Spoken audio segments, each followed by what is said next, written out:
जय हिंद दोस्तों, मैं साइंस सेंटर में आप सभी का स्वागत है। नए जो स्वरूप के साथ आज फिर से हम लोग आ गए हैं और कक्षा 10th का मैथ हम लोग स्टार्ट करने वाले हैं चैप्टर 1 से, यानी स्टार्टिंग से। अब स्टार्टिंग से चल रहे थे, त्रिकोणमिति आपका खत्म हो चुका है, जो कि प्लेलिस्ट में आपका गणित का कक्षा 10th का गणित के प्लेलिस्ट में आपका अवेलेबल है।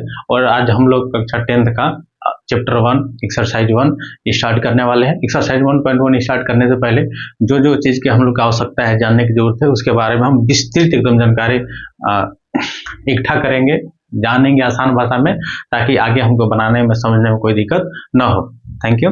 और हम आपके लिए इतना मेहनत करते हैं, एक लाइक और सब्सक्राइब तो बनता ही है, और जो जरूरतमंद लोग हैं जो 10th क्लास का तैयारी कर रहे हैं उसके पास भी वीडियो को शेयर करें। Thank you.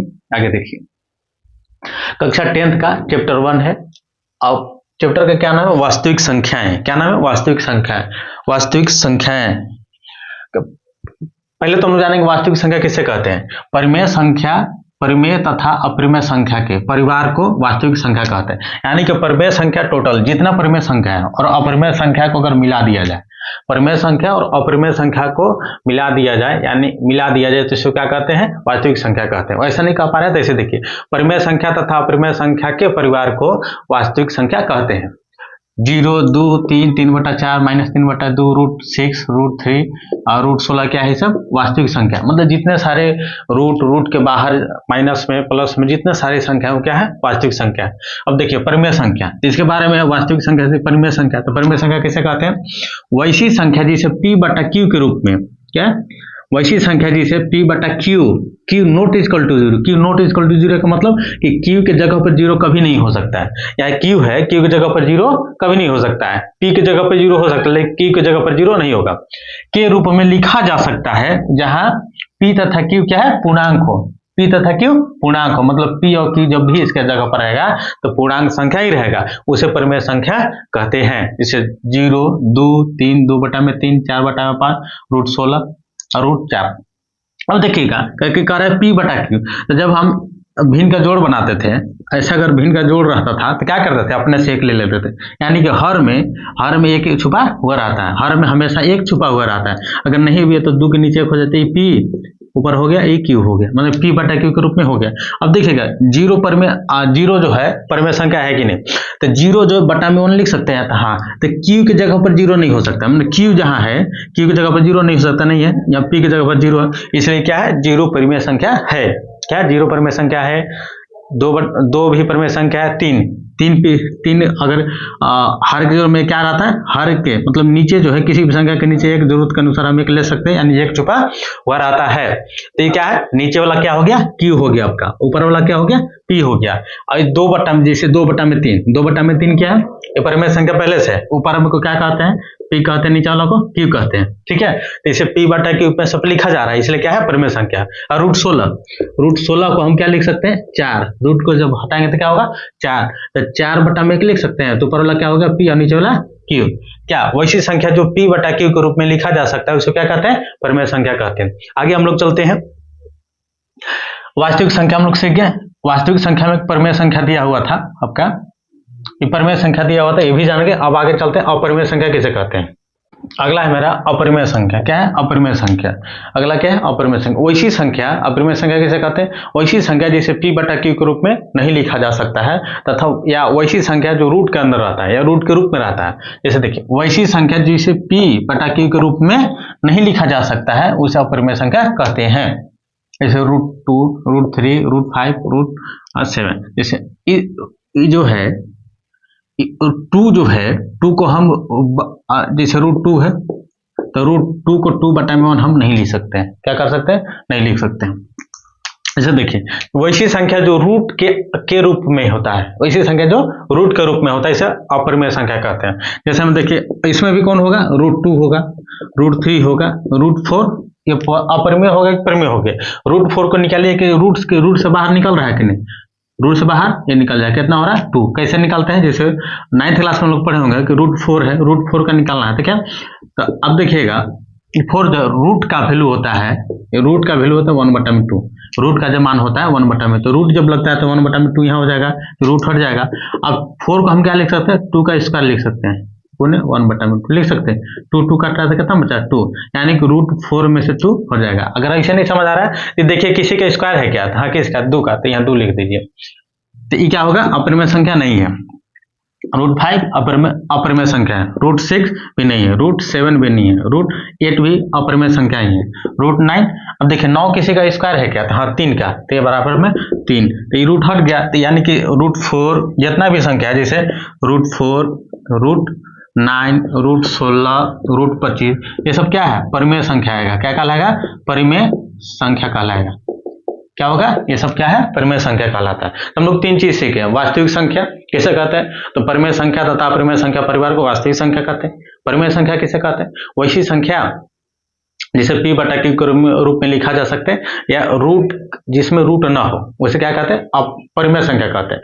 अपरिमेय संख्या वैसी संख्या जिसे p/q के रूप में नहीं लिखा जा सकता है, या वैसी संख्या जो रूट के रूप में हो तो उसे अपरिमेय संख्या कहते हैं। ठीक है, आगे हम लोग अगला है मेरा पूर्णांक। क्या है, पूर्णांक। तो पूर्णांक किसे कहते हैं, धनात्मक संख्या, ऋणात्मक संख्या तथा शून्य के सम्मिलित रूप को ही क्या कहते हैं, पूर्णांक कहते हैं।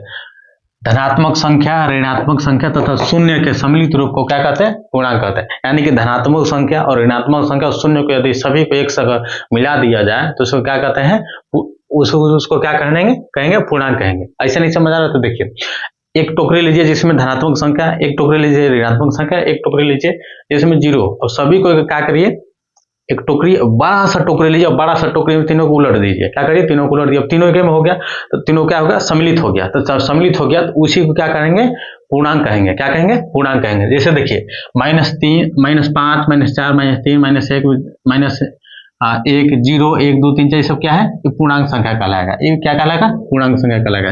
डॉट डॉट का मतलब इधर कहीं से भी, इधर से मतलब यहाँ से इधर कहीं भी कितना हो जा सकता है, इधर से कहीं इतना भी जा सकता है। ठीक है, अब देखिए आगे क्या है, धनात्मक पूर्णांक। मतलब धनात्मक पूर्णांक कैसे होता है, 1, 2, 3, 4, 5, 6 डॉट डॉट, ये कहाँ तक, अनंत तक जाएगा, जिसको क्या कहेंगे, धनात्मक पूर्णांक। यानी जिसमें प्लस साइन है, क्या है, प्लस साइन है, जिसके आगे कोई भी साइन नहीं दिया रहा है। जैसे मान लीजिए प्लस, ये भी क्या में है, प्लस में, ये भी क्या है, प्लस में, इसको क्या कहेंगे, धनात्मक पूर्णांक। ऋणात्मक पूर्णांक -1, -2, -3, -4, -5, ये सब क्या है, ऋणात्मक पूर्णांक है। क्या है, ऋणात्मक पूर्णांक। जिस संख्या के आगे निगेटिव साइन, मतलब जिस संख्या के आगे माइनस का साइन, घटाव का साइन दिया हुआ है, वो क्या है, ऋणात्मक पूर्णांक है। न धनात्मक न ऋणात्मक, शून्य, ये क्या है, शून्य जो है, न ही धनात्मक संख्या है न ऋणात्मक संख्या है। 0 जो होता है न धनात्मक संख्या है, न पॉजिटिव है, न निगेटिव है, न धनात्मक है न ऋणात्मक है। ये क्या हो गया, आपको पूर्णांक हो गया। क्या क्या पढ़े हम, वास्तविक संख्या, परिमेय संख्या, अपरिमेय संख्या, पूर्णांक संख्या। आगे हम लोग देखते हैं। आगे हम लोग सीखते हैं भाग आप लोग सभी लोग सीखे होंगे। ठीक है, भाग सभी लोग सीखे होंगे। सिंपल से हम भाग लेते हैं, जिसमें देख लीजिए क्या है, 3 है, ये 7 है। क्या है, 3 है, इसमें भाग कैसे देंगे, 3 के पारा कितना पड़ेगा कि 7 आएगा, या 7 से कम है तो 2 बार में 3 6। ठीक है, इतना तो सभी लोग जानते होंगे। ये जो है बीच वाला, इसको क्या बोलते हैं, भाज्य बोलते हैं। क्या बोलते हैं, भाज्य। इसको क्या बोलते हैं, भागफल। क्या बोलते हैं इसको, भागफल। इसको क्या बोलते हैं भाई, भाजक। क्या बोलते हैं, भाजक। और जो बच गया नीचे, इसको शेषफल या शेष कहते हैं। शेष भी कहते हैं इसको, शेषफल भी कहते हैं। ठीक है, इतना जान गए। अब इस भाग को हम लोग साबित करने के लिए, प्रूफ करने के लिए एक विधि, एक नियम सीखे थे, एक फॉर्मूला सीखे थे, जिससे हम लोग प्रूफ करते थे कि भाग सही है या गलत है। तो क्या नियम था, नियम था भाज्य बराबर भाजक गुणे भागफल प्लस शेष।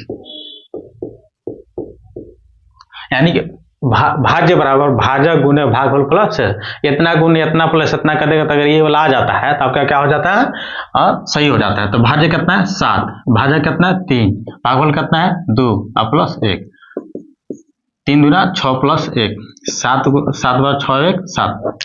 ये जो हम लोग फॉर्मूला सीखे थे, इतना तो आप लोग सभी लोग जान रहे होंगे, ये पहले से सभी लोग जान रहे होंगे। इसलिए इधर वाला जिसे भाग देते हैं इसको भाजक कहते हैं, जिसमें भाग देने के बाद जो जितना बार भाग देते हैं, कितना बार भागते रहेंगे, भागफल कहलाता है। जिसमें भाग देते हैं वो भाज्य कहलाता है, जो बचता है वो शेषफल, घटाने के बाद जो बचता है वो शेष कहलाता है। ये जो फॉर्मूला है, इसी फॉर्मूला पर आगे जो है आपका है सभी चीज डिपेंड है। प्रश्नावली 1.1 लगभग इसी फॉर्मूला पर, इनडायरेक्टली हम कह सकते हैं कि आसान भाषा में किसी फॉर्मूला पर आपका डिपेंड है। आगे हम लोग देखते हैं कि वो एक्सरसाइज 1.1 बनाने के लिए कौन सा प्रमेय और कौन सा प्रमेय का कौन सा थ्योरम का यूज किया जाएगा उसके बारे में डिस्कशन करते हैं।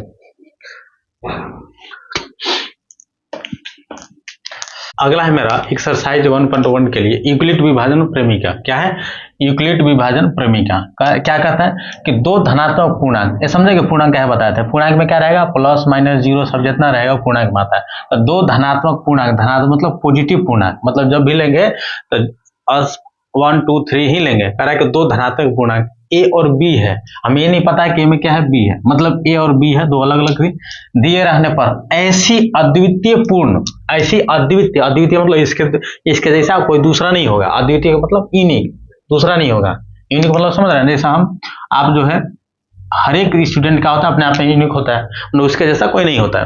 द्वितीय मतलब दूसरा, अद्वितीय मतलब यूनिक, मतलब उसके जैसा कोई नहीं। अद्वितीय पूर्ण संख्या की वो विद्यमान है।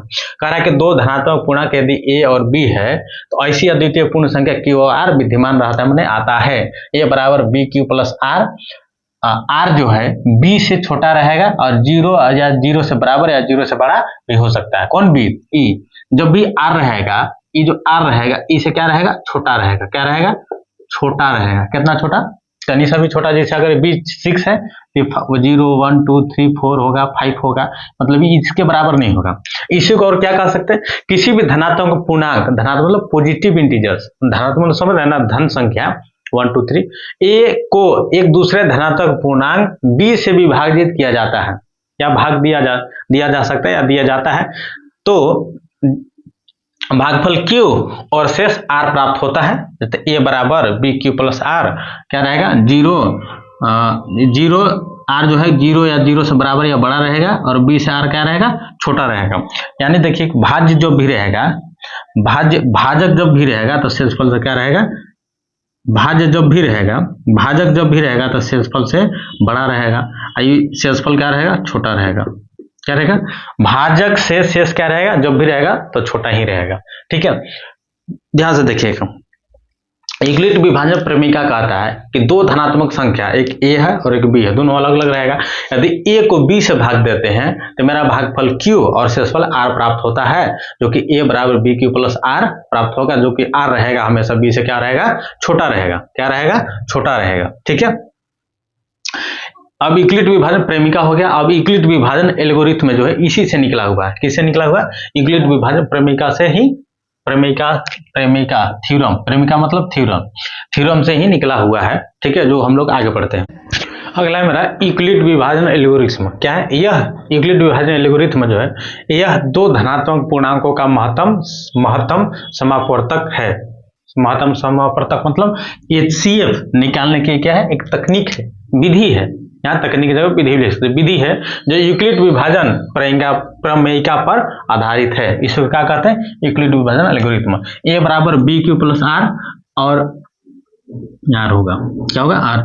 आर जो है जीरो से बराबर या बड़ा भी हो सकता है और जब भी रहेगा बी से छोटा ही रहेगा।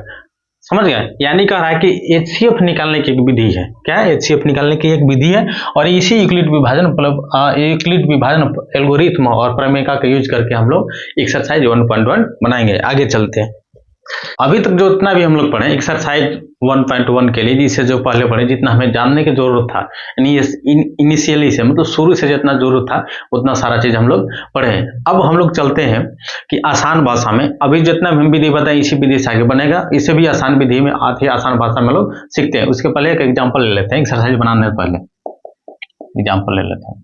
देखिए हम लोग HCF जो निकालते हैं भाग विधि द्वारा सीखते हैं। अभी क्या भाग विधि द्वारा हम लोग HCF निकालते थे पहले। HCF कैसे पढ़े थे हम लोग? 5/17 पढ़े थे। इसे 5/17 ऐसे भी पढ़े थे। 2/5 ऐसे भी पढ़े थे। तो इसका क्या करते हैं, कितना भाग में बांटे? 2 बार में 2 दूना 4, ये क्या हो गया 5 में 4 1 हो गया, फिर 2 यहाँ लिख दिए या फिर यहाँ 2 बार में 2 काटकुट हो गया। ठीक है, और जो काटकुट जहां लास्ट होता था, काटकुट से क्या होता था HCF हो जाता था। यहाँ लिखते थे HCF बराबर 1 लिख देते थे। इसी में देखिए 5 के पास 5 ये 15, तो 5 मिले 2 जाएगा, 1 मिले काटकुट। अभी सब ने काटा था, इसको यहाँ उतार देंगे, 2 दूना 4, 5 मिले 4 घटाएंगे 1, फिर नहीं काटा तो इसको यहाँ उतार देंगे, मैंने इसमें भाग दिए, जो बच गया था इसको फिर यहाँ उतारते हैं, फिर ये घटा दिया, अब ये वाला बच गया तो फिर इसको यहाँ उतारते हैं, 1 दूना 2 काटकुट। जहाँ काटकुट होता है वही वाला क्या होता है, HCF होता है। काटकुट से ऊपर वाला जो यहाँ जिसे हम भाग देते हैं इसका होता है HCF होता है। HCF इसका कितना हो गया, 1 हो गया। तो किस विधि द्वारा HCF निकाल रहे हैं हम, भाग विधि द्वारा HCF निकाल रहे हैं। इसी को यूक्लिड विभाजन प्रेमिका क्या कहता है, कह रहा है यूक्लिड विभाजन, यूक्लिड विभाजन एल्गोरिथम, एल्गोरिथम क्या कहता है कि भाज्य बराबर भाजक गुने भागफल प्लस शेष, यही होता है। शॉर्टकट में लिखे तो ए बराबर BQ प्लस R, इतना हो गया ना। अब देखिए ऐसे भी ले सकते हैं, 2 और 4 का ले तो 2 दूना 4 काटकुट हो गया ना। तो अब देखिए ये क्या है, भाज्य है, क्या है भाज्य, ये BQ प्लस ये, इसको क्या है, ये भाज्य है, ये भाजक है, ये भागफल है, अभी क्या है शेषफल है, ठीक है। अब इसको इसके आधार पर यूक्लिड विभाजन के ऊपर क्या करेंगे हम लोग देखेंगे, इसके आधार पर HCF कौन होगा, ये 2 हुआ, HCF 2 हुआ। अब देखिए भाज्य इसमें कौन है, जिसमें भाग जा रहा है 4 है तो 4 यहाँ लिख दिए, भाजक 2 है यहाँ, भाजक क्या है ये 2 है तो 2 लिख दिए, नहीं समझ में आ रही देखिए तो भाज्य है ये भागफल हो गया, ये क्या हो गया भाजक, ये क्या होगा शेष, ठीक है। अब देखिए भाज्य कितना है 4, भाजक 2, भागफल कितना है 2, और प्लस में शेषफल 0, ये निकल गया क्या, यूक्लिड विभाजन एल्गोरिथम पर आधारित है, ठीक है। भाज्य यूक्लिड विभाजन एल्गोरिथम पर क्या है आधारित है। अब देखिएगा, अब देखिए ये जो है ये दिख रहा है ना, 0 क्या है 0 से जहां ये दिख रहा है, 0 से जहां ये गुना में है भाजक है, ये क्या होता है HCF होता है, क्या होता है HCF होता है। HCF कितना होगा 2, आंसर हो गया, ठीक है।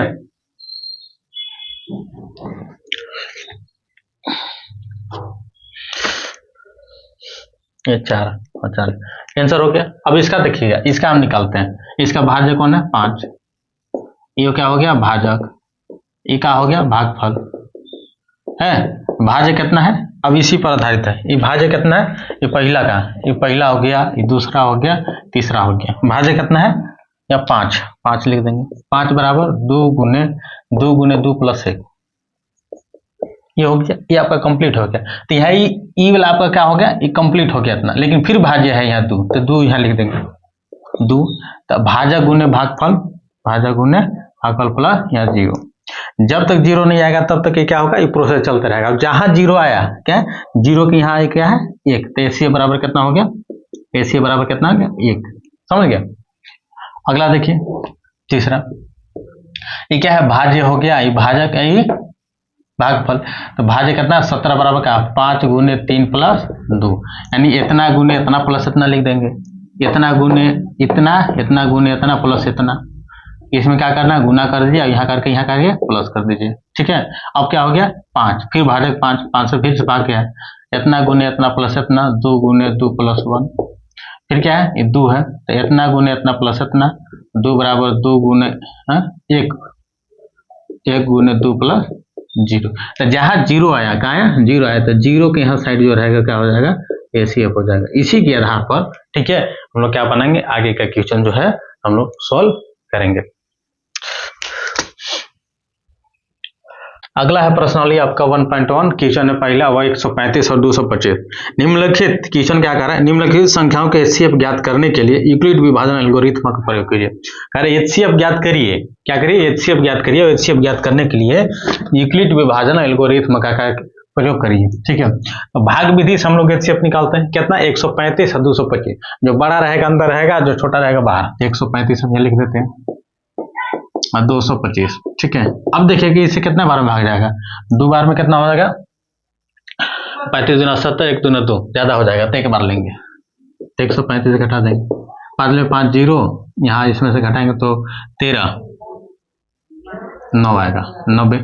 अब देखिए इसमें से घटा दिए तब पर भी यहाँ 0 नहीं है, तब क्या करते हैं HCF निकालने के लिए भाग विधि से निकालते हैं, या जितना आया फिर इसको उठा के क्या कर देते हैं यहाँ डाल देते हैं, 2 बार में ज्यादा हो जाएगा, 1 बार में 90, कितना हो गया 45, फिर क्या करेंगे फिर 90 को यहाँ डाल देंगे, 2, 45 दूना 90, काटकुट हो गया।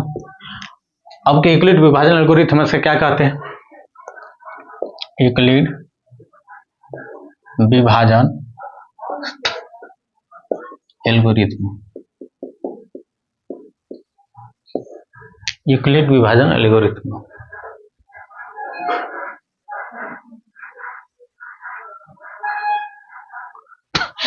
यूक्लिड विभाजन एल्गोरिथ्म क्या कहता है?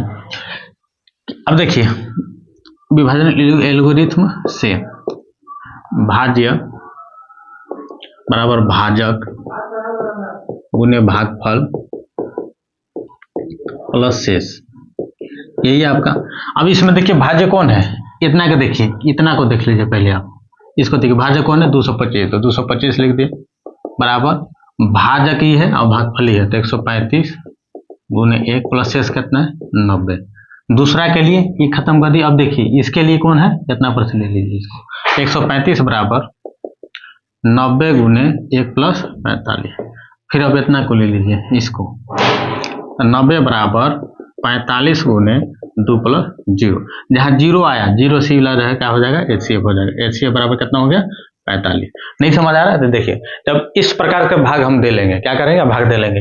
225 बराबर 135 गुने 1 प्लस 90 हो गया। तब ये वाला जो, ये वाला उठ के यहाँ जाएगा, ये वाला उठ के यहाँ जाएगा, ये वाला यहाँ जाएगा। अब 90 का कितना से गुना किए? 1 से 1 लिख दिया, प्लस जोड़ कर दिए, ठीक है। 90 बराबर 45, ये 90 बराबर क्या किए? 90 कैसे आएगा? 45 को 2 करेंगे प्लस 0 करेंगे, ठीक है, तो क्या होगा? 45। यही क्या हो गया? मेरा आंसर हो गया। देखिए मेरा क्वेश्चन 135 और 225 दिया हुआ था। यूक्लिड विभाजन एल्गोरिथ्म से भाज्य कह रहा था। इस यूक्लिड विभाजन एल्गोरिथ्म का भाज्य बराबर भाजक गुने भागफल प्लस शेष। इसमें देखिएगा कि इसे क्या है? ये भाज्य है, क्या है? भाज्य, ये भाजक है, ये भागफल है, शेष है, फिर इसमें भाज्य ही हो जाएगा। तो इतना बराबर इसके लिए भाज्य निकालेंगे, फिर इसके लिए भाज्य निकाले, भाज्य बराबर निकालेंगे, फिर इसके लिए भाज्य बराबर निकालेंगे। अब जितना लास्ट में आएगा, जहाँ शेषफल 0 आएगा, वो क्या हो जाएगा? आंसर हो जाएगा।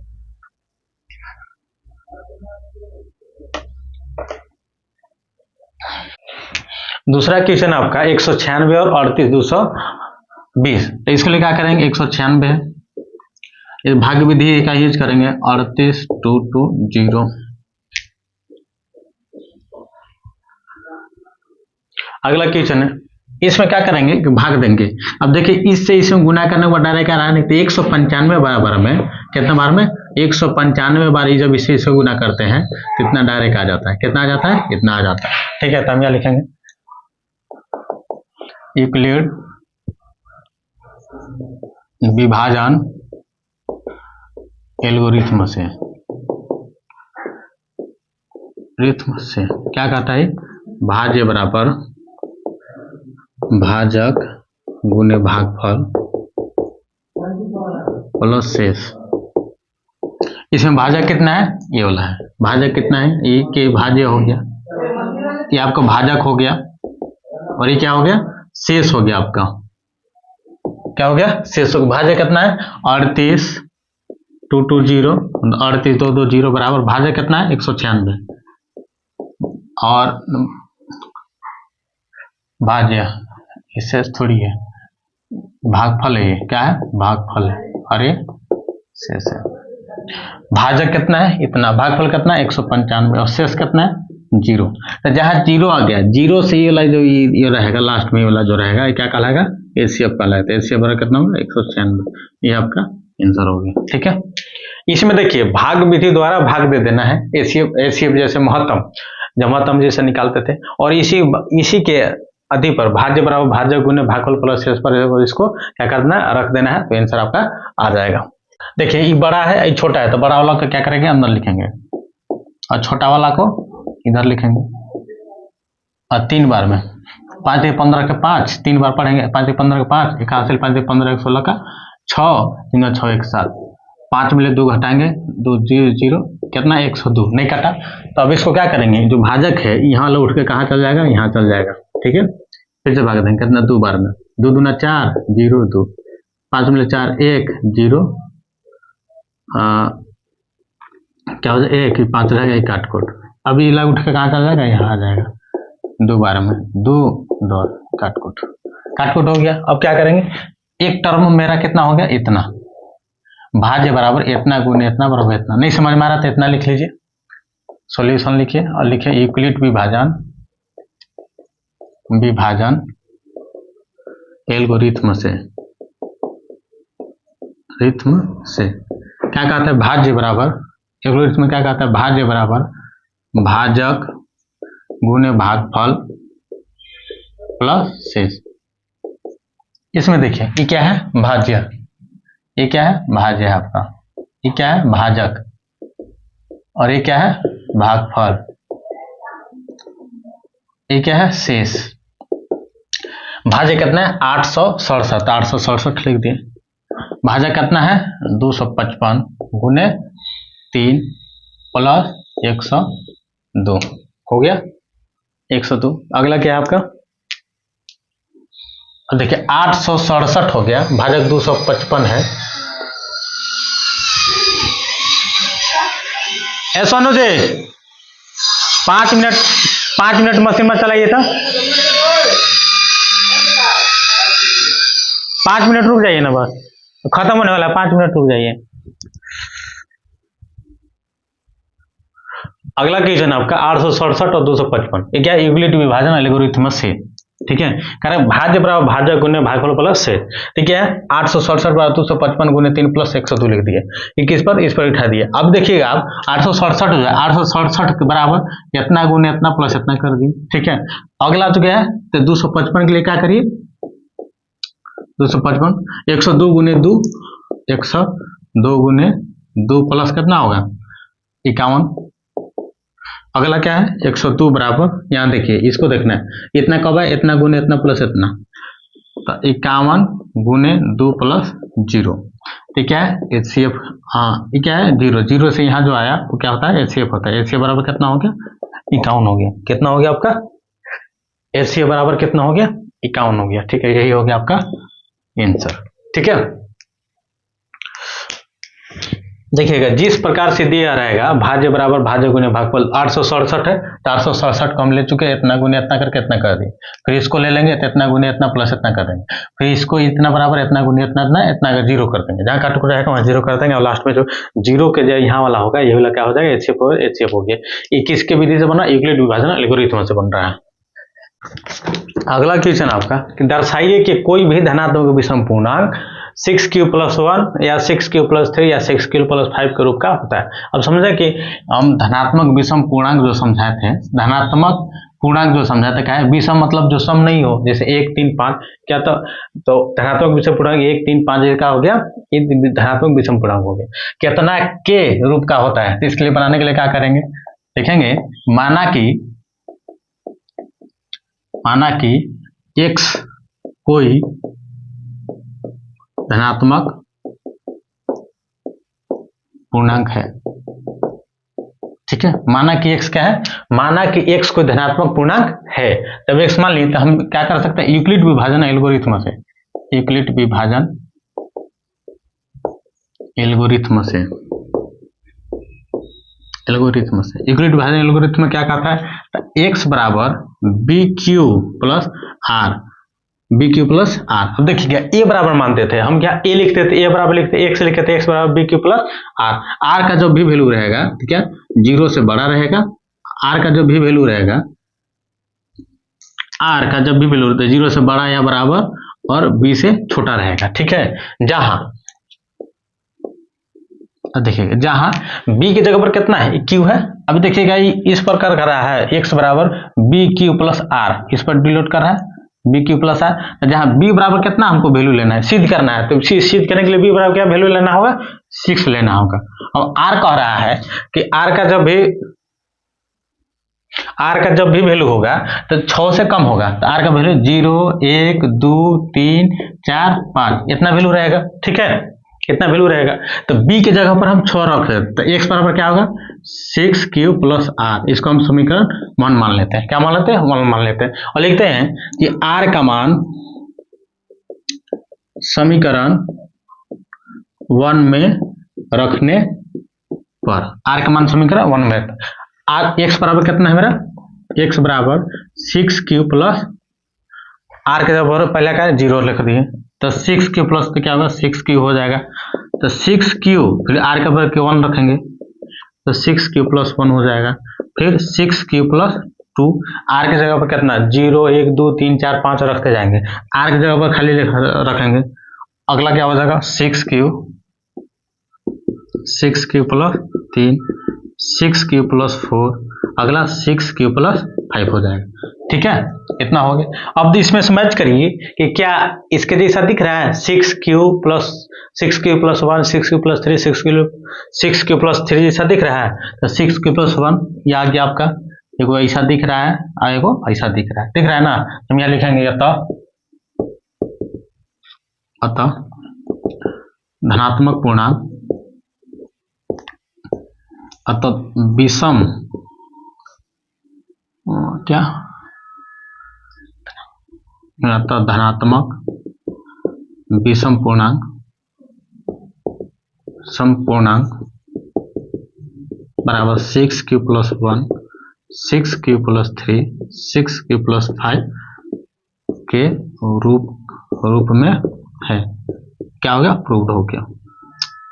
क्या हो गया? प्रूव्ड हो गया। इस प्रकार के क्वेश्चन एग्जाम में 3 नंबर के लिए आता है। कितने नंबर का? 3 नंबर का। करेक्ट दर्शाइए कोई भी धनात्मक विषम पूर्णांक 6q + 1, 6q + 3, 6q + 5 के रूप का होता है जहाँ q कोई पूर्णांक है। तो पहले क्या करें, मान लिए कि इसी को माना कि x कोई धनात्मक पूर्णांक है, तो x बराबर x मान लिए। तो x बराबर यूक्लिड बर्नौली एल्गोरिथम क्या होगा, x बराबर bq + r होगा। r का जो भी वैल्यू रहेगा 0 से बड़ा b से छोटा रहेगा। जहां b का वैल्यू जिसमें दिया है 6 है तो b का वैल्यू 6, अगर 5q + 3 रहता था तब b की जगह पर क्या लिखते हैं 5 लिखते हैं। ठीक है, जहां b बराबर 6 है। तो जब b बराबर 6 है तो r 6 से छोटा होगा, b बराबर 6 है, 6 से कितना 0 1 2 3 4 5 होगा। b की जगह 5 रहता तो यहाँ 5 से छोटा रहता। ठीक है, जहाँ x बराबर 6q + r बराबर समीकरण 1 मान लिए इतना है। अब देखिए r का मान समीकरण 1 में रखने पर ये तो पहले से, अब r का मान इसमें रखे 0 1 2 3 4 रख के समीकरण है। तो 6q + 1, 6q + 2, 6q + 3, 6q + 4, जैसे 1 में रखे तो यहाँ आया 0, 1 रखे तो इतना आया, 2 रखे तो इतना आया, 3 रखे तो इतना, 4 रखे तो इतना, और 6q + 5 रखे तो इतना है। अतः धनात्मक पूर्णांक विषम पूर्णांक 6q + 1, 6q + 3, 6q + 5 के रूप में है। इसलिए क्या है, ये क्या हो गया, प्रूफ हो गया। यहाँ प्रूफ लिख दिए, आंसर ही हो गया। ये कितना नंबर का आता है? 3 नंबर का आपका आता है। और इससे और आगे की प्रश्नावली करने के लिए हाँ अगला क्लास हम लोग देखेंगे। इसमें और हो सकता था, लेकिन किसी भी चैप्टर को हम शुरू से चैप्टर में क्या कहता है, क्या क्या थ्योरम है, उसको सब लेकर चल रहे। अगर इस प्रकार के अगले चल रहे हैं तो आपको उम्मीद है कि आगे दिक्कत नहीं होगा। ठीक है, थैंक यू, धन्यवाद।